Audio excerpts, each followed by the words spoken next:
another Russian tank with a cadmium lens.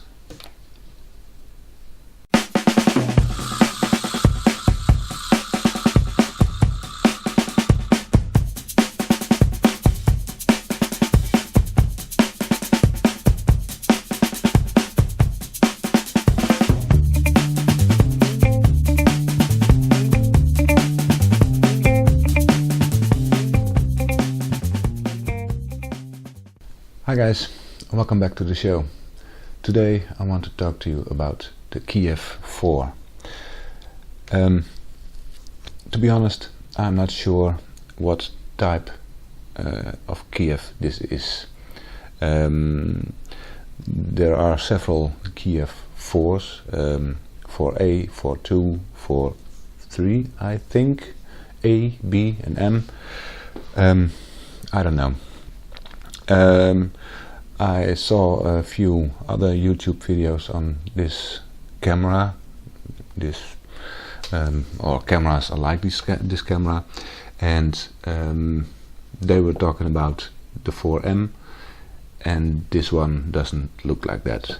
I looked up some history on this camera, and there it was stated in one article, and I will link that below, that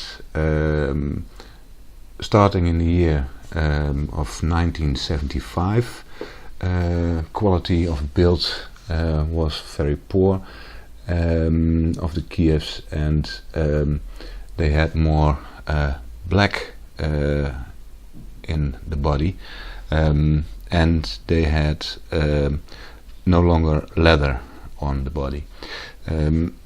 This one has no leather. This is some synthetic stuff. Serial number says it's built in 1975. Crucial. But it has no black, and it has no black on the knobs as well. But like I said, I will link up to this page, and I will mention some YouTube videos in the description below. You can see for yourself. If you have any information on what exact type this would be, then please let me know. I'm curious. Okay, about this camera. Without going into every detail of the history of this camera, I just say that this is a replica, a legal copy of the German Contax camera. In fact, the first available cameras of the Kiev were almost as good as the Contax are. This one comes with the Jupiter lens, and it is known that the back focus of this lens is a little bit off. Later the company introduced the Helios lenses, and those are more accurate, but in comparison to the Contax cameras, they're still not as accurate. So yeah, some people say this is a poor man's Leica. Well, it should be called poor man's Contax. Okay, let me get into some detail here. If we take a look at the top, and I will show a picture to emphasize things a little bit more, we see the winding knob, and that cocks the shutter as well. The release button, shutter release. I will skip that for now. The indicator belonging to the light meter, we'll come back to that soon. Cold shoe mount, and a knob to find out which aperture you should use or could use, and which shutter speed. And it has a rewind knob here to rewind the film, of course. On the front you can see actually it's a rangefinder, and the self timer doesn't work anymore in this particular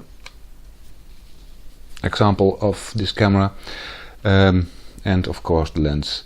The lens is adjusted by using this wheel, and when put to infinity it locks, and that comes in very handy because that's when you can adjust the aperture,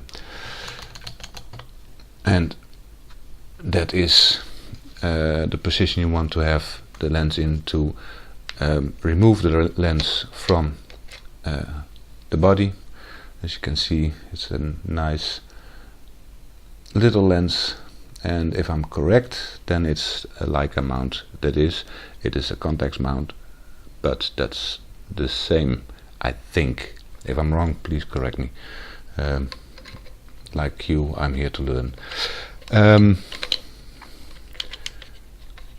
Let me try to get this back. Yeah, there it is. Okay. Light metering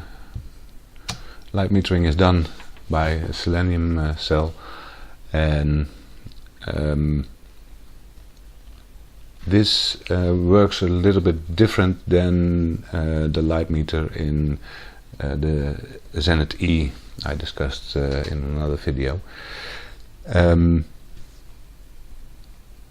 With the Zenith E you have a needle and you have to turn a circle around that needle, and by doing so, and that would be done with a knob like this one, by doing so you find the right combination for aperture and shutter speed to have a proper exposure. This, I'm not sure if you're able to see this, but I'll show it in the picture. This meter, you have to move the needle to meet the little diamond that is put in there, and then you can read the shutter speed and the aperture combinations on this ring. Of course you have to adjust the ISO settings here. This is following the Russian standard, and I think the correct English term would be ghost settings. I'm not sure, but whatever, if you want to have ISO 100, then you can dial in between 75 and 130. That's pretty much okay. Okay. Yeah, just checking if this thing actually works. I did shoot a roll with this one, and I'll try to find the results. I sure scanned them in, but and I will show them if I find them in the end of this video. I was not flabbergasted by the results, but that was mainly because at that moment I didn't know how the light metering worked. So maybe I should maybe I should take this camera for a walk and put a roll in it and try to have it right this time. Yeah. Okay. I told you a cold shoe mount, but there is a flash port here, so synchronization can be done, and that's about 1/25 of a second. In the beginning of this video I said I didn't know exactly what type of Kiev 4 this is, and that's because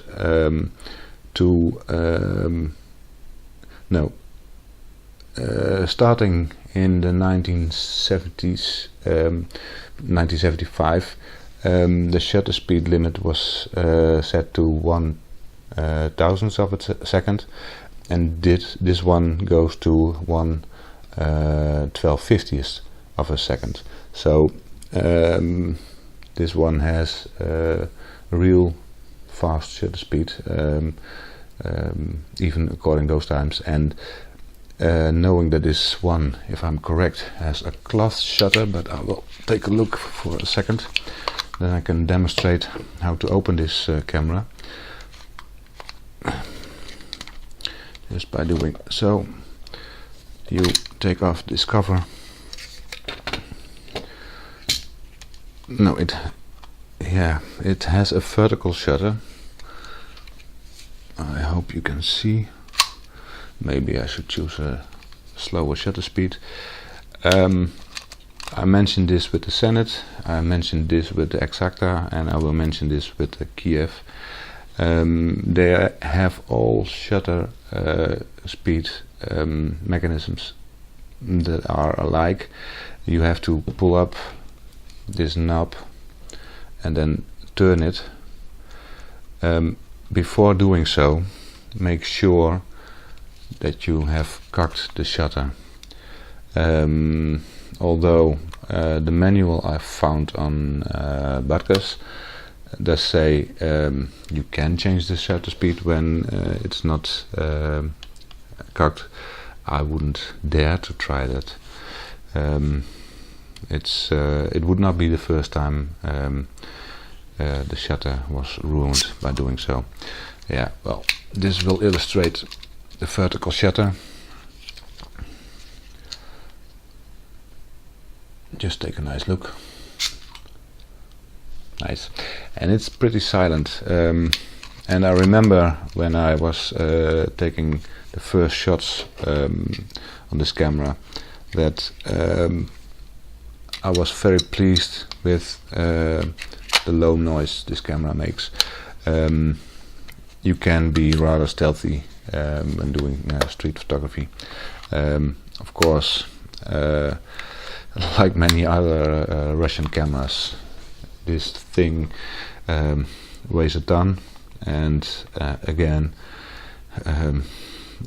if needed, it's a lethal weapon. Yeah, I think that's about it. Yeah, I think it's a pretty camera, but to be honest, in my collection this one is mostly used for decoration. Yeah, and yeah, like I said, I will take this for a photo walk, maybe tomorrow even, and I will make a review on the results. For now, I'll leave you with this beauty. Oh, by the way, these cameras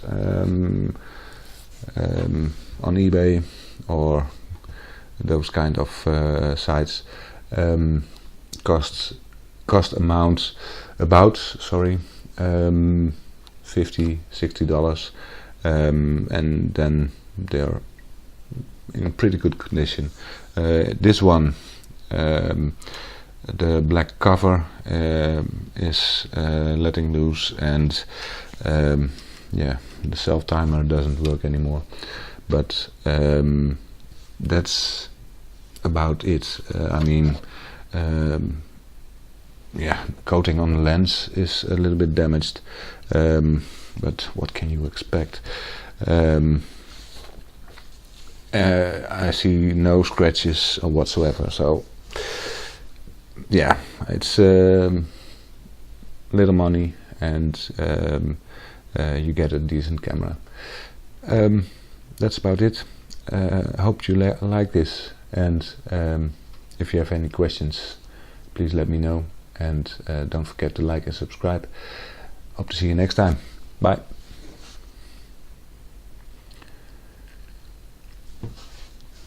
Oh yeah, this is a special thank you to Tom.